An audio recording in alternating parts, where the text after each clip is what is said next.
Welcome to the Hanger's Way. Coming up in today's video: hiking trails, unexpected diversions, curious wildlife, an overweight man walking, beautiful sunsets, wild camping, glorious sunrises, and even more hiking. Before all that though, we first need to exit Alton train station, where the Hanger's Way is immediately signposted.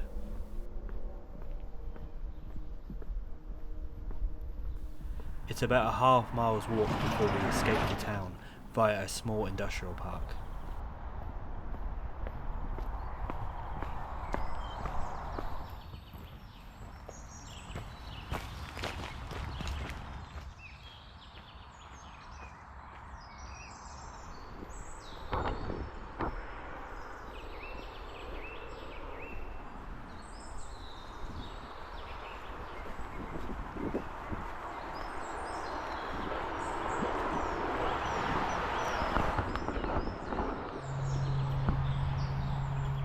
Even after escaping the town, we're not on the trail properly, as surprisingly, a busy A road must be crossed first.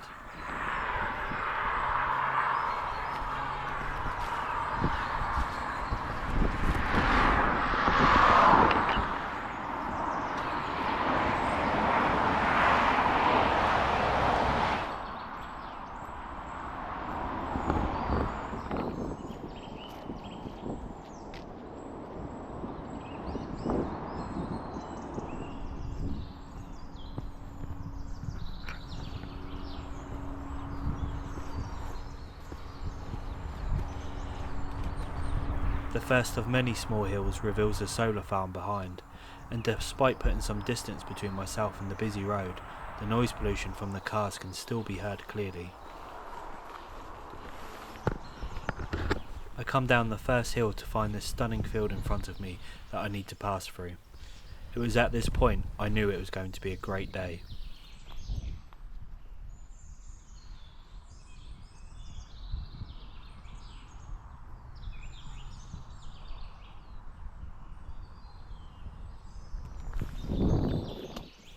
It was also here that I had my first encounter with the thick mud that would come to feature so prominently in this hike.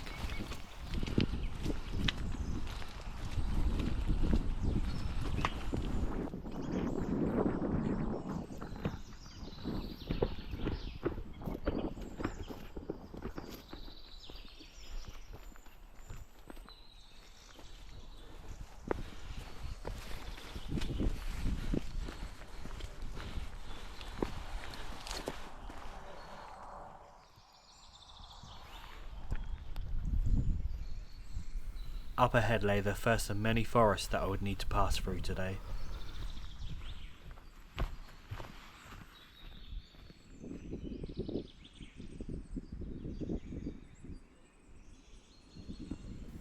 The buzzing from the electric pylons was disconcerting to say the least. I pass under quickly.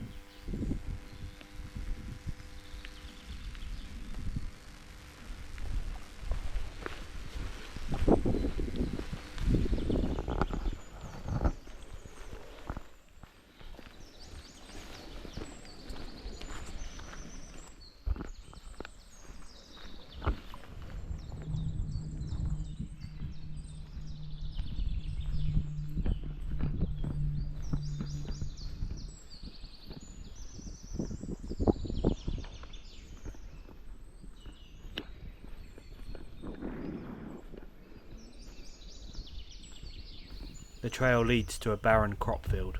It was much wider than it looked.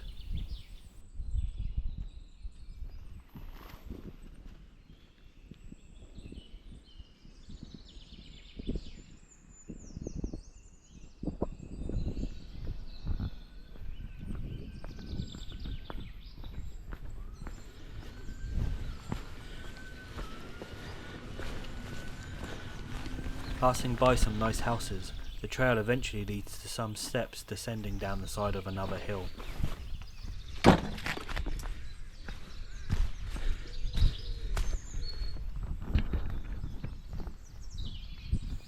Surprising me once more, This time the trail leads directly into someone's front garden. I quickly turn my camera off and scarper through. I needn't have worried though. A reassuring waymark on the other side points directly back through the garden.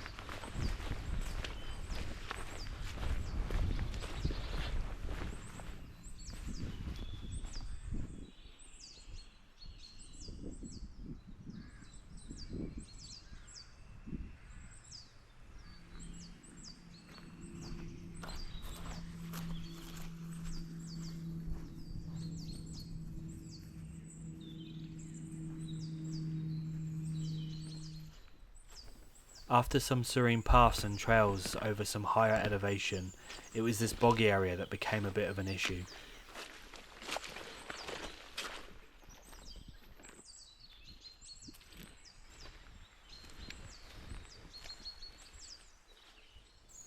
On multiple occasions I would try to make bridges out of sticks in an attempt to keep my feet dry.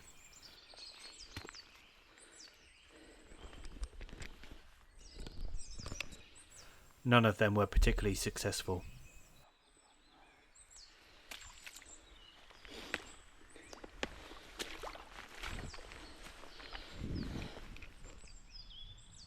Then, to make matters worse, the route on both commute and via the waymarkers had been wired shut by a local farmer. Not really being sure whose mistake this was, I looked for alternative ways around.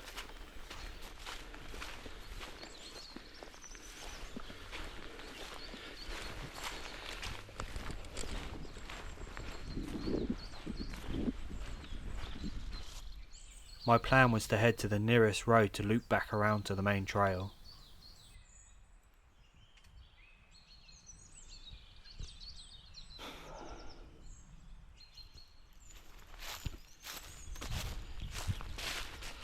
But the area was consistently more flooded than it appeared, meaning progress was slow.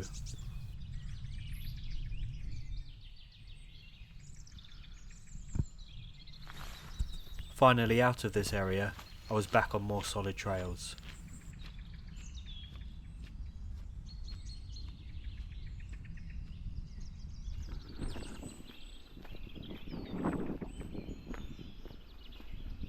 I wondered what the large spheres were over the field and whether the original trail would have passed them directly.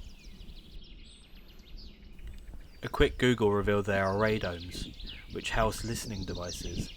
I wondered whether they heard my cursing from the flooded area earlier in the day.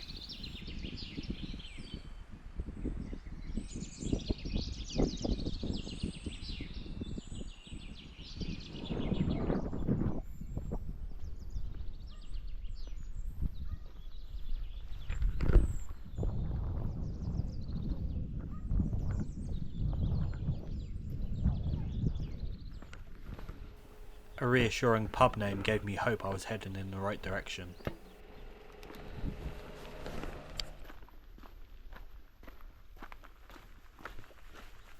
After a good mile of road walking, I took a chance on a footpath in the hope it would join me back up to the main trail.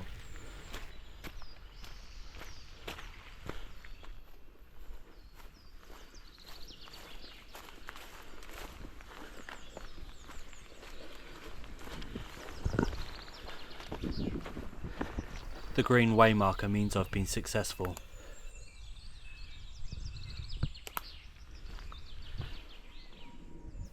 But it's not just the 1.5-mile diversion that's hurt. It was the faff of looking for a path past the locked gate, admitting defeat, and then navigating the boggy fields too. The delay cost me well over an hour. But I was happy and content now, and could really put in some decent miles. Especially when I was being powered by some dessert flavoured Skittles, truly the hiker's best friend.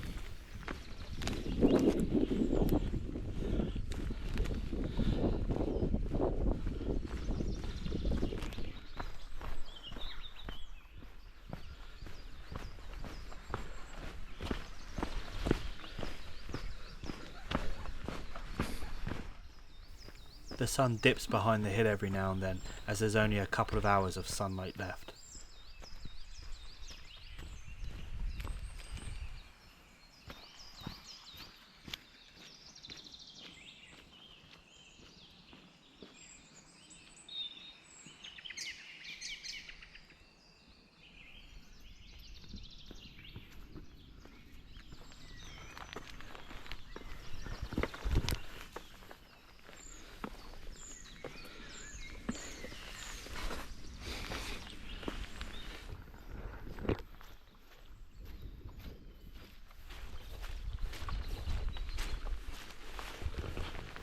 This is my favourite time of day, as the sunlight bathes everything in gold.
After passing some small ponds, it was time to head back into the woods.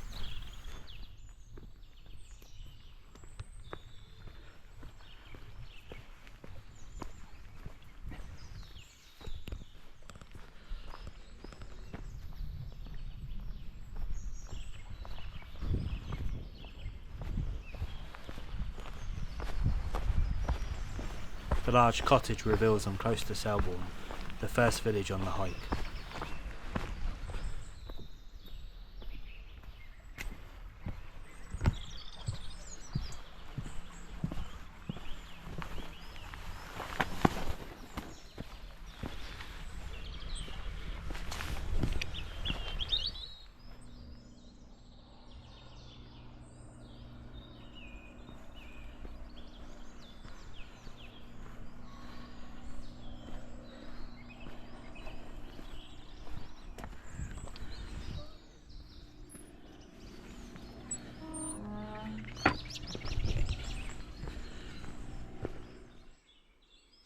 After passing the sun-drenched church, I arrive in Selborne.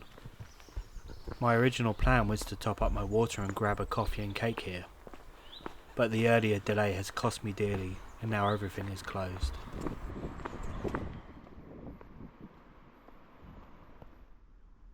I did of course still drop in to have a quick look at Gilbert White's house, the famous naturalist who pioneered modern attitudes to nature.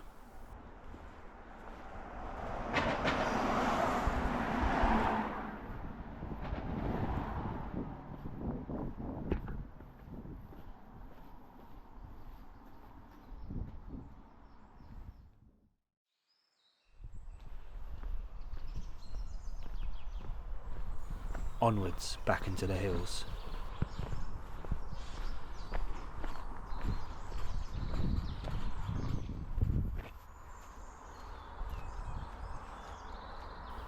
I feel like I could hike forever at this time of day in these conditions.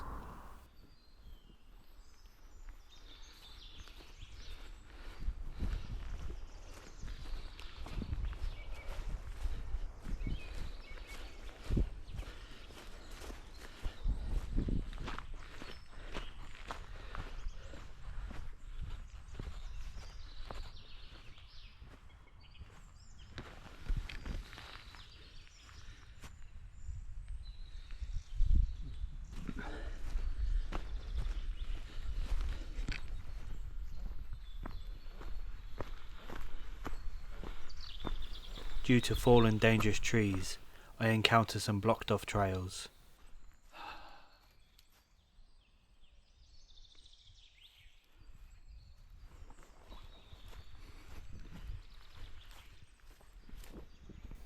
But it's okay. It just means I get to cross the hill rather than walking around it.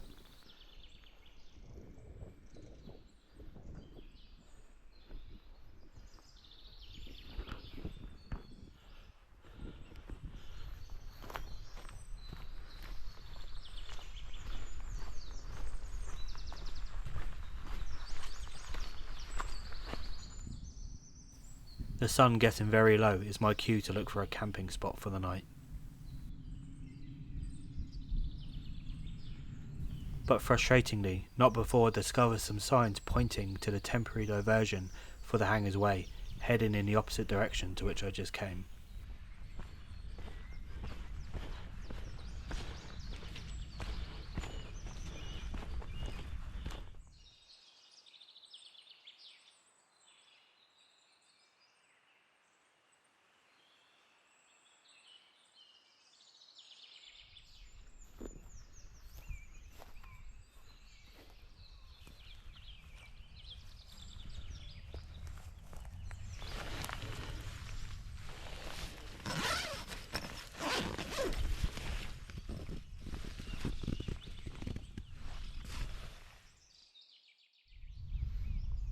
Good evening, and welcome to my 4th YouTube video.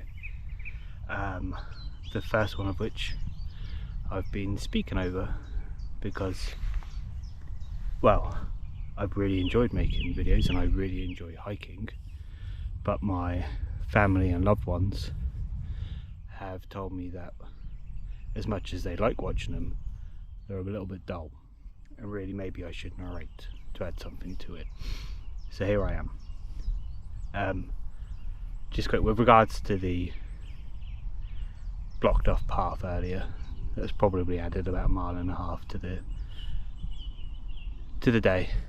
I'm not sure whether that was the farmer's fault, if it is private land, or if it's a case of the GPX that I imported into Commute is maybe a bit outdated. But the fact that my course, when I did catch up to the main course, led straight back onto that course, and I immediately see a sign for the Hanger Straight, makes me think that maybe he shouldn't have been blocking that path off, but who knows, here's what it is. But the point is, I still have had an amazing day. It's been brilliant. It's been knackering, especially with all the mud and dodging the mud, but it's been brilliant. I'm not enjoying these gnats right now though. I enjoy nature, but I don't enjoy bugs. But yeah, I guess the whole point of these videos is this: if you ever have the urge to come explore, I can just only implore you to do so. I have the cheapest tent, the cheapest like air mattress, and it's heavy, and the world's biggest sleeping bag. And obviously I'll probably have a slightly better time if my pack was nice and light, but you make do whatever you can.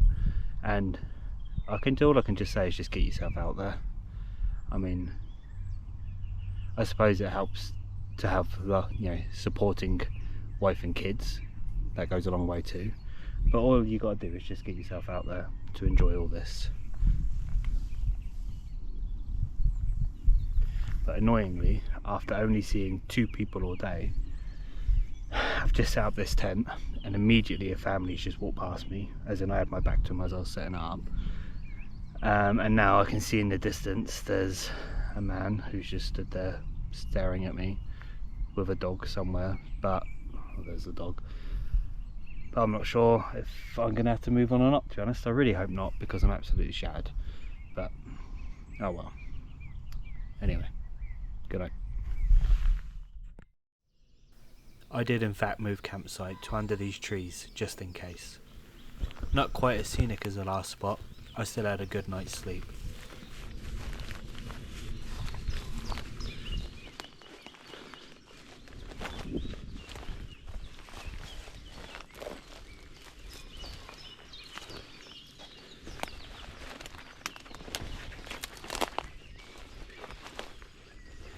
I begin the steep descent down, being wary of the slippery mud.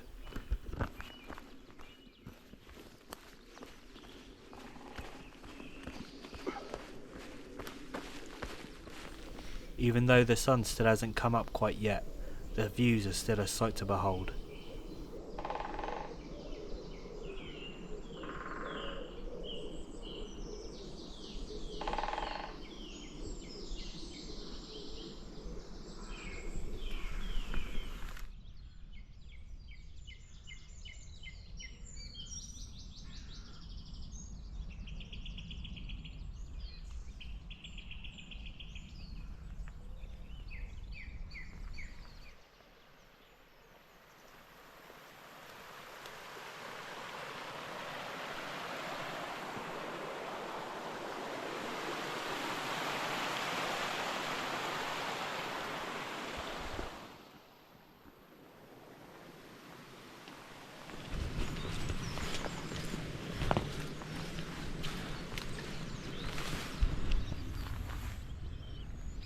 Encountering the frost in the valley below made me very happy I chose to camp higher up.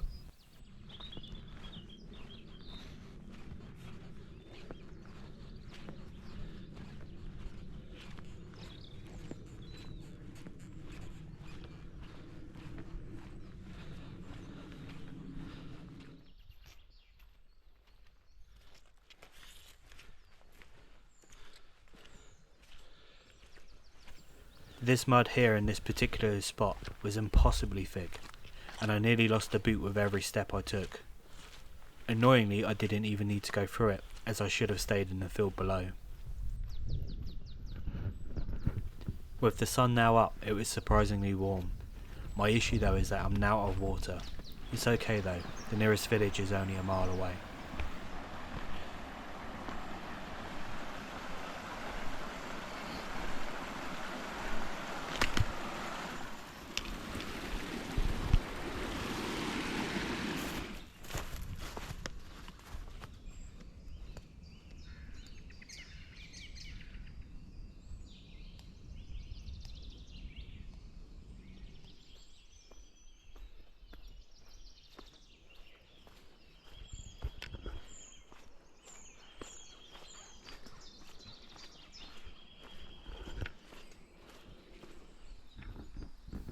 Despite absolutely loving the sun and the hike, it's here that I make the decision that if I can't find water in the next village to admit defeat, as after then I'll be committed to a good 3 hours of being back in the wilderness and already have a sore head from dehydration.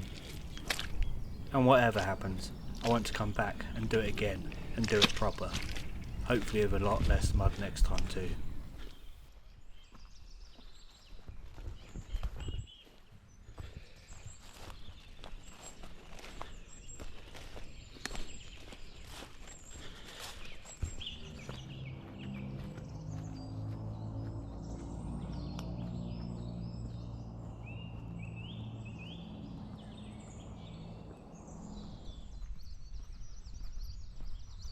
I arrive in the small village of Hawkley, and of course everything is closed.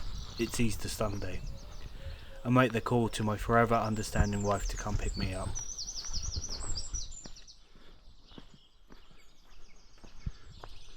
In the meantime, I explore the church whilst waiting, and yes, I nearly did jump out of my skin when that church bell rung.